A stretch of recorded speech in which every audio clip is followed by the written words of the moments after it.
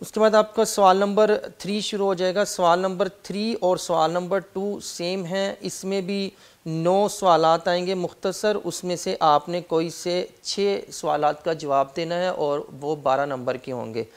لیکن جو سوال نمبر 3 ہے اس کے اندر مختصر سوالات آئیں گے چیپٹر نمبر 3 اور چیپٹر نمبر 4 میں سے، اور ساتھ ایک منتخب حدیث آئے گی جس کا آپ نے ترجمہ کرنا ہوگا، جو آپ کی بک کے آخر میں منتخب آیات اور حدیث ذکر کی گئی ہیں۔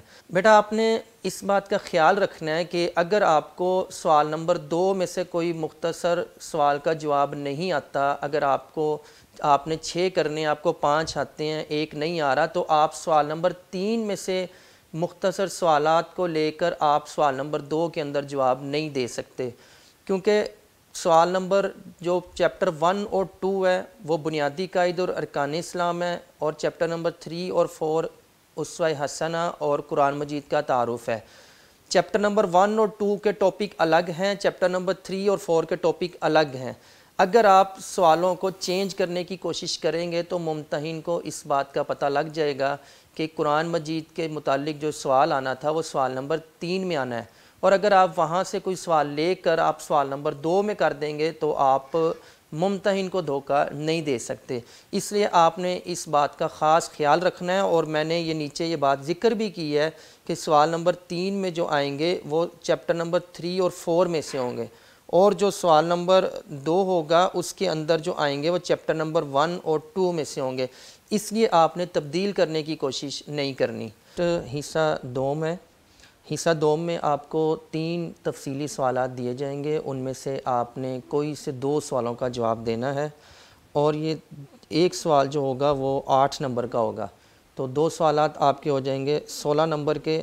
تو اس طرح آپ کا 50 نمبر کا یہ پیپر مکمل ہو جائے گا، اور 2 گھنٹے کے اندر آپ نے یہ پیپر مکمل کرنا ہے۔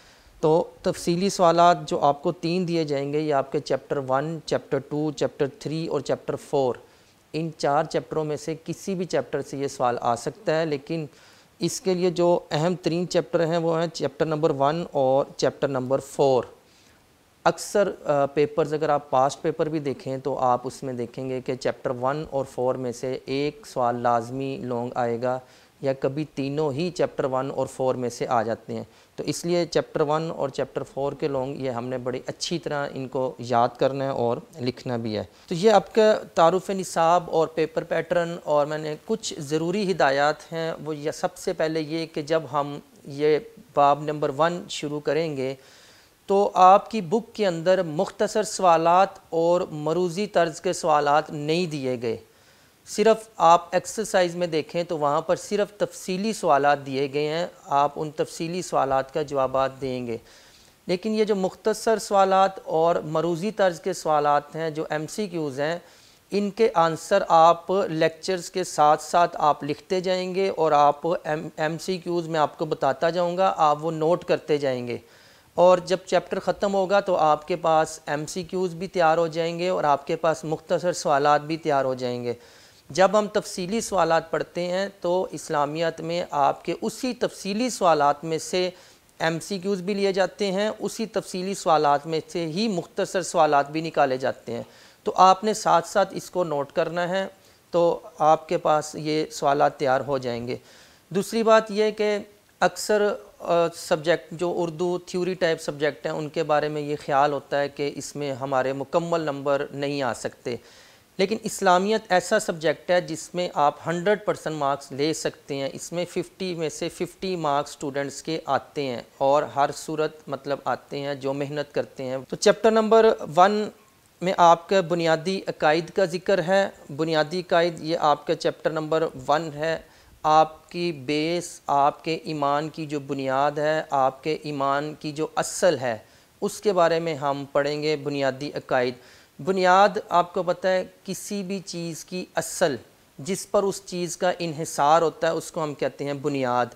بنیاد مضبوط ہوگی تو وہ چیز بھی مضبوط ہوگی، بنیاد کمزور ہوگی تو وہ چیز بھی کبھی بھی مضبوط نہیں ہو سکتی، وہ چیز بھی کمزور ہوگی۔ مثال کے طور پر آپ اکثر دیکھتے ہوں گے، بلکہ ہو سکتا ہے کہ آپ نے اپنے بھی گھر کبھی تعمیر کروایا ہو، تو جب آپ تعمیر دیکھتے ہیں تو آپ یہ دیکھتے ہیں کہ زمین کے نیچے کھدائی کی جاتی ہے اور اس زمین کے نیچے سے عمارت کو کھڑا کیا جاتا ہے۔ تو وہ جو زمین کے اندر جو حصہ ہوتا ہے جو عمارت ہم شروع کرتے ہیں وہ ہوتی ہے بنیاد، اور اس زمین کے اوپر جو ایک عمارت کھڑی کر دی جاتی ہے اس کو ہم کہتے ہیں عمارت۔ تو عمارت کی مضبوطی کا دار و مدار بنیاد کے اوپر ہوتا ہے، بنیاد مضبوط ہوگی تو عمارت مضبوط ہوگی، بنیاد کمزور ہوگی تو عمارت بھی کمزور ہوگی۔ یہی حال ہمارے ایمان کا ہے، ہمارے ایمان کی بھی ایک بنیاد ہے اور اس بنیاد کے اوپر ایک عمارت قائم ہے۔ وہ بنیاد مضبوط ہوگی تو عمارت بھی مضبوط ہوگی۔ تو ایمان کے اندر بنیاد کیا ہے؟ یہ آپ کے بنیادی عقائد، توحید، رسالت، ملائکہ، الہامی کتب پر ایمان اور آخرت۔ اگر ان چیزوں پر ہمارا ایمان مضبوط ہوگا تو اس بنیاد کے اوپر جو ہم نے عمارت کھڑی کرنی ہے، توحید، رسالت، نماز، روزہ، زکوٰۃ، حج، تو یہ عمل بھی ہمارے مضبوط ہوں گے۔ اگر تو ہمارے یہ عمل 70% ہیں تو اس کا مطلب جو ہماری بنیاد ہے نا ایمان کی وہ بھی 70% ہے۔ اگر ہماری بنیاد 100% ہے تو ہمارے اعمال بھی 100% ہوں گے۔ تو یہ بنیاد ہے کہ کسی بھی چیز کا وہ حصہ جس پر اس چیز کا انحصار ہوتا ہے، ہمارا ایمان مضبوط ہوگا تو ہمارے عمل بھی کیا ہوں گے؟ مضبوط۔ دوسرا لفظ لکھا ہوا ہے عقائد۔ عقائد یہ جمع ہے عقیدے کی، اور عقیدے کے معنی ہوتے ہیں گرہ لگانا، باندھنا۔ جیسا کہ ہم اکثر پڑھتے ہیں کہ اللہ کی رسی کو مضبوطی سے تھامے رکھو۔ ایک انسان جب کلمہ پڑھتا ہے، جب ایمان لاتا ہے، تو ایک رسی اس کے پاس ہوتی ہے، ایک رسی اللہ کے پاس، تو اس رسی کو گرہ لگا دی جاتی ہے کہ اب یہ انسان اس رسی کو توڑ کر یعنی اللہ کی حدود سے باہر نہیں جائے گا۔ تو وہ جو ایک گرہ لگی ہوتی ہے اس کو ہم کہتے ہیں عقیدہ، اس کو ہم کہتے ہیں یقین، اس کو ہم کہتے ہیں ایمان۔ یعنی ہمارا ایمان، ہمارا عقیدہ کیا ہے کہ کائنات میں ایک اللہ پاک موجود ہیں اور آپ صلی اللہ علیہ وسلم اللہ کے رسول ہیں۔ یہ جب ہم پڑھتے ہیں تو ہمارے اور اللہ کے درمیان ایک رسی کو گرہ لگا دی جاتی ہے، اس گرہ کو ہم کہتے ہیں عقیدہ۔ سوال نمبر 1 ہے عقیدے کی لغوی معنی اور اصطلاحی تعریف کریں۔ تو بیٹا سب سے پہلے تو ہمیں یہ پتہ ہونا چاہیے اس لغوی اور اصطلاحی کا معنی کیا ہے۔ لغوی معنی ہوتا ہے کہ آپ کسی لفظ کا معنی جب ڈکشنری سے لیتے ہیں یا آپ کسی لفظ کا معنی جب کسی لغت سے لیتے ہیں تو وہ لفظ کے معنی لغوی معنی۔ اور اصطلاحی تعریف کیا ہوتی ہے؟ جو ہم عام بول چال میں استعمال کرتے ہیں۔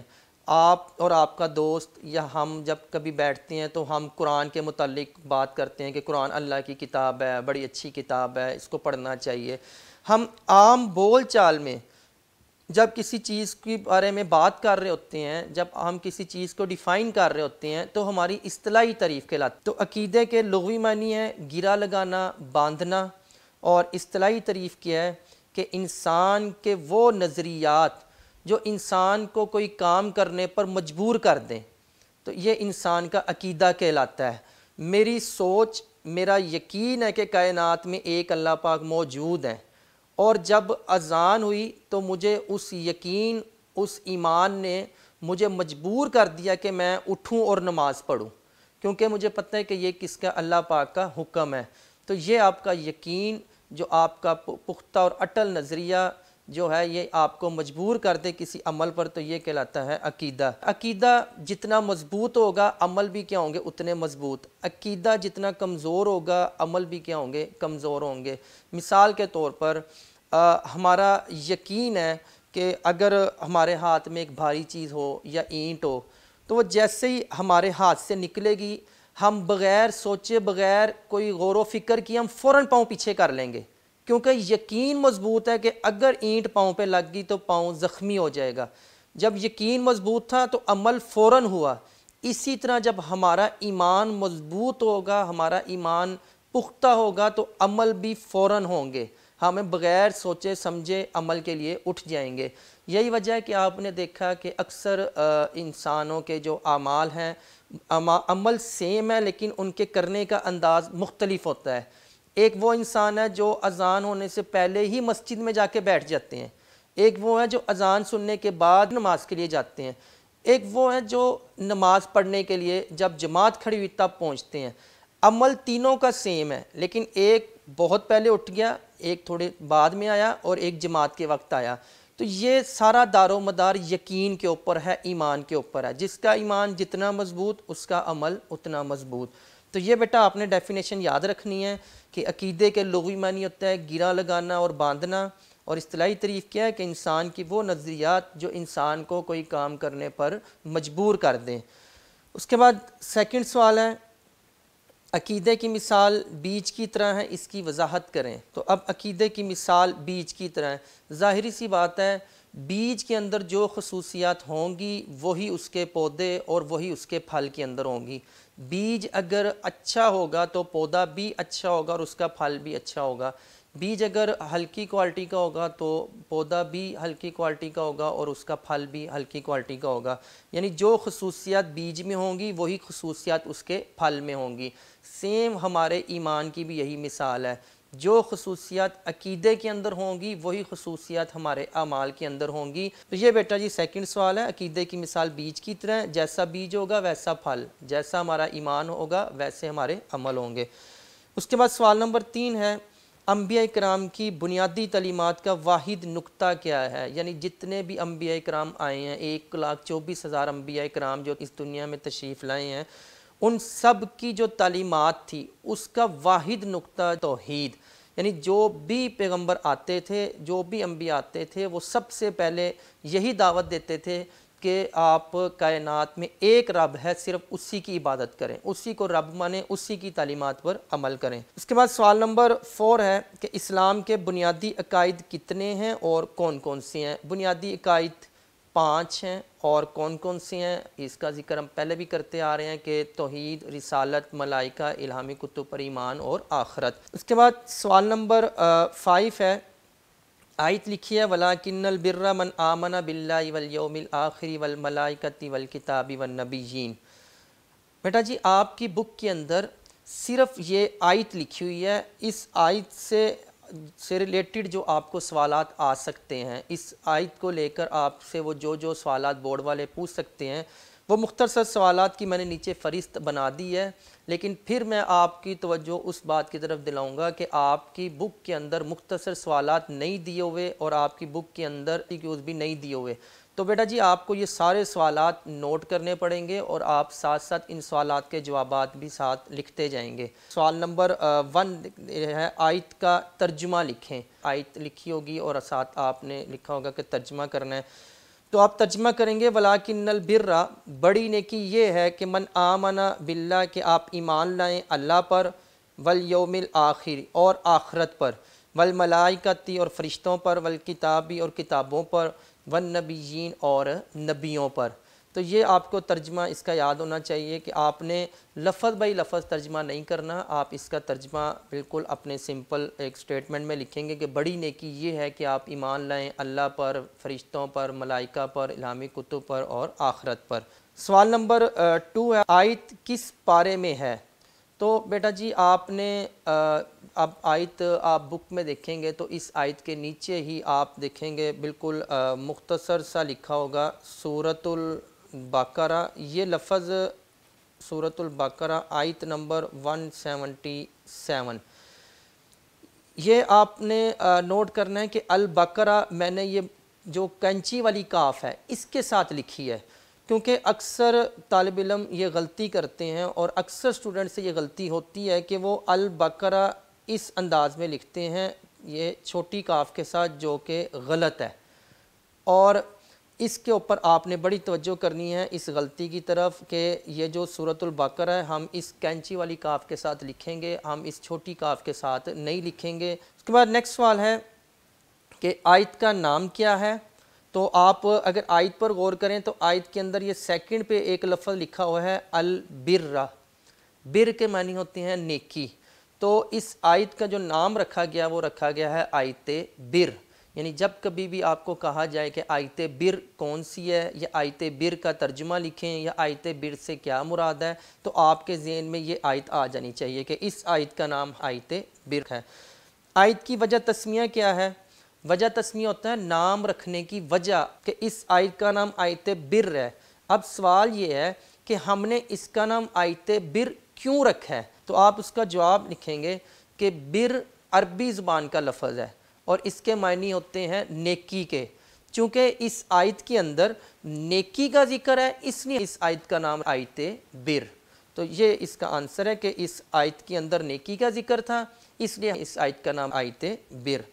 اس کے بعد نیکسٹ سوال ہے کہ آیت بر سے مراد کیا ہے؟ اگر آپ کو یہ سوال دے دیا جائے آیت بر سے کیا مراد ہے، تو میں آپ سے پھر بار بار یہی لفظ بول رہا ہوں، جب بھی بر کا لفظ آئے تو آپ کے ذہن میں یہ آیت آ جانی چاہیے۔ آیت بر سے مراد وہ آیت ہے جس کے اندر بنیادی عقائد کا ذکر کیا گیا ہے، اور بنیادی عقائد درج ذیل ہیں، آپ نے پھر نیچے ان کا نام لکھ دینا ہے: توحید، رسالت، ملائکہ، الہامی کتب پر ایمان اور آخرت۔ نیکسٹ سوال ہے بنیادی عقائد کا ذکر کس آیت میں ہے؟ تو بنیادی عقائد کا ذکر آیت بر میں ہے۔ لاسٹ سوال ہے بڑی نیکی سے کیا مراد ہے؟ تو بڑی نیکی سے مراد یہ ہے کہ آپ ایمان لائیں اللہ، آخرت، ملائکہ، الہامی کتب اور اللہ کے پیغمبروں پر۔ تو یہ آپ نے آنسر لکھنا ہے۔ تو آیت سے متعلق جتنے بھی سوالات ہیں، اگر آپ صفحہ نمبر 1 پہ ہی دیکھیں گے تو وہاں پر یہ آیت لکھی ہوئی موجود ہوگی، لیکن یہ جتنے بھی سوالات لکھے ہوئے ہیں یہ سارے سوالات آپ کی بک کے اندر لکھے ہوئے موجود نہیں ہوں گے۔ آپ کو پہلے بھی یہ بات بتائی گئی ہے کہ مختصر سوالات اور MCQs آپ کی بک میں موجود نہیں ہیں، یہ ہم نے جو بھی لانگ سوال پڑھنا ہے یہ اسی میں سے لیے جائیں گے۔ تو یہ مختصر سوالات کی ایک فہرست ہے، اس آیت سے متعلق آپ سے سوالات پوچھے جا سکتے ہیں۔ اگر کوئی سوال آپ کو سمجھ نہ آئے یا اس کا جواب سمجھ نہ آئے تو آپ نے لازمی کمنٹس کرنا ہے، کمنٹس میں آپ کو آپ کے سوالات کے جوابات دیے جائیں گے۔ اللہ تعالیٰ آپ کا حامی و ناصر۔ اللہ حافظ۔